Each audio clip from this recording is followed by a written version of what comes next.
은혜의 하루가 밝았습니다. 우리 아침 예배로 하나님 앞에 함께 나가겠습니다.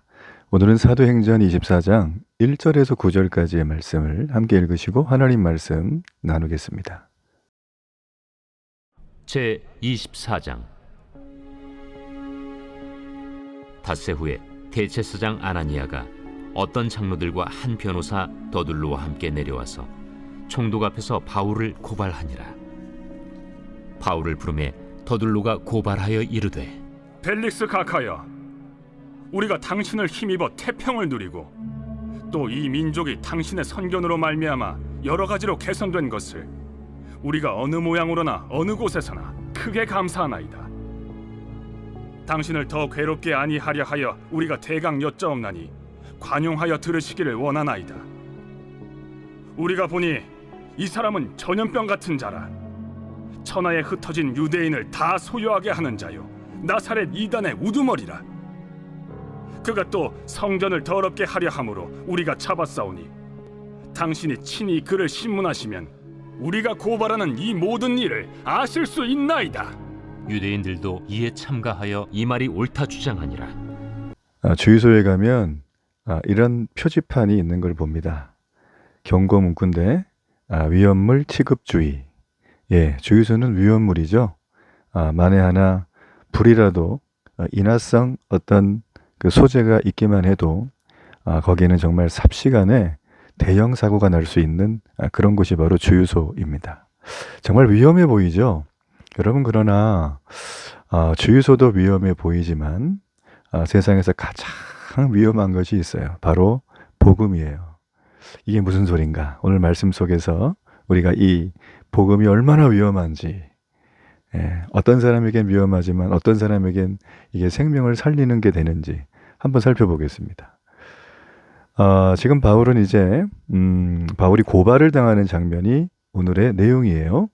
5일 후에 이 대제사장이 어떤 장로들과 한 변호사 더둘로와 함께 총독 앞에서 바울을 고발하고 있습니다. 자, 이 더둘로라는 사람을 살펴보면 굉장히 언변에 능하고요, 율법을 잘 아는 변호사였어요. 변호사로는 거의 최상급이겠죠.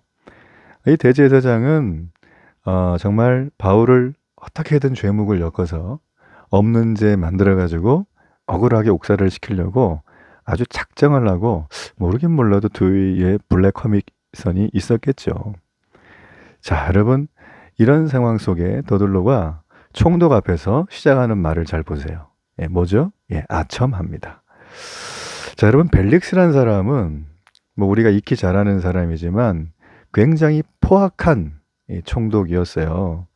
이 사람은 이름이 긴데 그 긴 이름이 어느 귀족 집안의 노예 출신임을, 그 노예였다가 귀족의 그 주인의 은덕으로 자유인이 되어서 정말 바닥부터 지금까지 올라와서 이 총독까지 된 그런 사람이죠.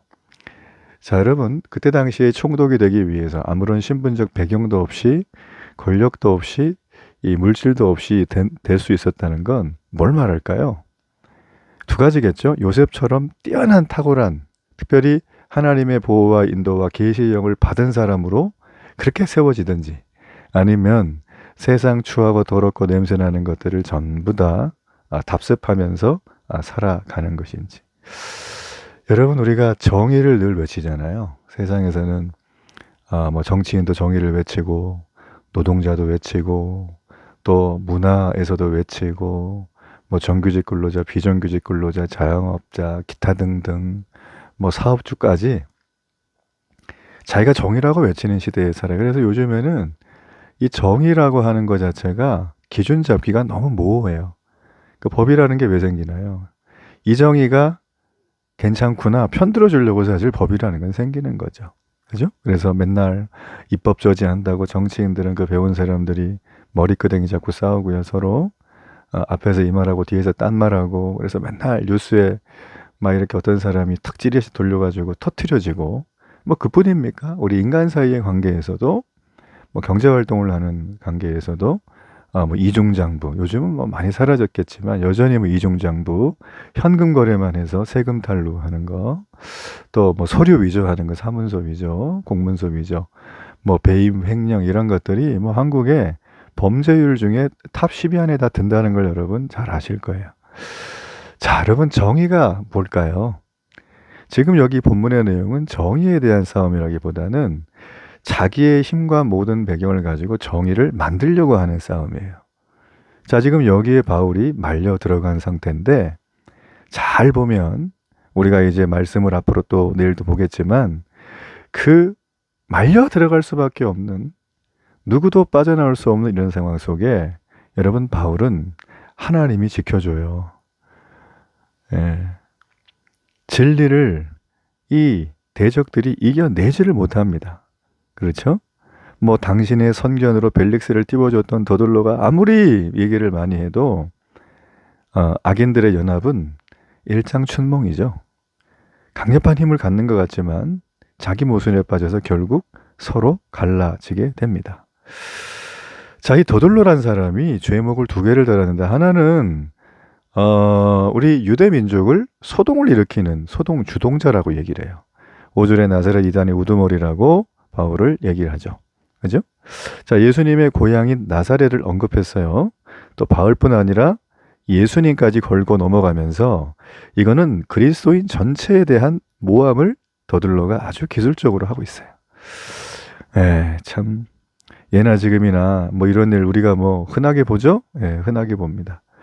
그러니까 바울은 전염병 같은 자래요. 온천하를 다니면서 유대인을 소욕케 한다 이렇게 말해요. 그러니까 더둘로는 이 모욕적인 표현을 가지고 그리스도와 또 그리스도를 따르는 사람들까지 한 번에 세 집단을 아주 더둘로 이 사람 정말 하여튼 문제가 많아요. 여러분 복음은요 잘 보세요. 이렇게 세상에서 조롱을 받고 무시를 당해요.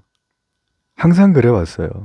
그러나 그런 세상을 구원할 이름은 바로 조롱받았던 나사렛 예수 이름밖에는 없습니다. 여러분 그러므로 복음은 세상을 어지럽게 하거든요. 참 왕이신 예수님이 탄생하실 때 우리 성경에서 다 보셨잖아요. 예루살렘이 소동을 했어요. 누가 하고요? 헤롯 왕하고. 그러니까 어렵게 권력을 잡아가지고 유지하고 있는 헤롯 왕이 권력 유지에 혈안이 된 사람이라 아니 자기 부인도 죽이고 뭐 장모도 죽이고 아들 셋도 다 죽인 사람인데 유대인이 왕으로 왔다니까 이 사람이 지금 눈이 뒤집어지는 거죠. 그렇죠? 헤롯 왕과 예루살렘이 소동한 걸 봐요. 누가 왔기 때문에 아기 예수님으로 오신 분, 이분이 참 왕이고 참 통치자고 참 임금이기 때문이에요. 여러분 세상이 소동하는 이유는 간단해요. 자기들은 거짓이기 때문이에요. 복음은 진짜이기 때문이에요. 바울이 유대인의 회당에서 구약이 예언한 그리스도를 전할 때 그들은 바울을 쫓아냈어요. 뿐만 아니라 돌로 쳐 죽이려고까지 했어요. 복음은 이렇게 위험한 거예요. 복음은 다이너마이트보다 여러분 거짓된 세상에 던지는 어째 보면 핵폭탄보다 더 큰 위력을 갖고 있어요. 그러므로 여러분 복음의 위력을 우리가 마음으로 받아들이고 삶으로 살아낸다면 여러분이 복음의 위력 앞에 세상은 겉으로는 힘 있는 척 조롱하지만 그들이 속 빛나는 거 다 알죠. 여러분 복음 안에 있다는 거는 복음은 굉장히 위험한 전염병 같은 거예요. 세상을 구하는 전염병이에요. 이거는. 그렇죠? 자, 그래서 지금 그런 얘기들을 했다는 거고요. 이 더둘로는 또 하나 제목으로 성전을 더럽혔다고 이제 막 얘기를 해요. 뭐 유대 사회에서 성전을 더럽히는 건 사형이죠.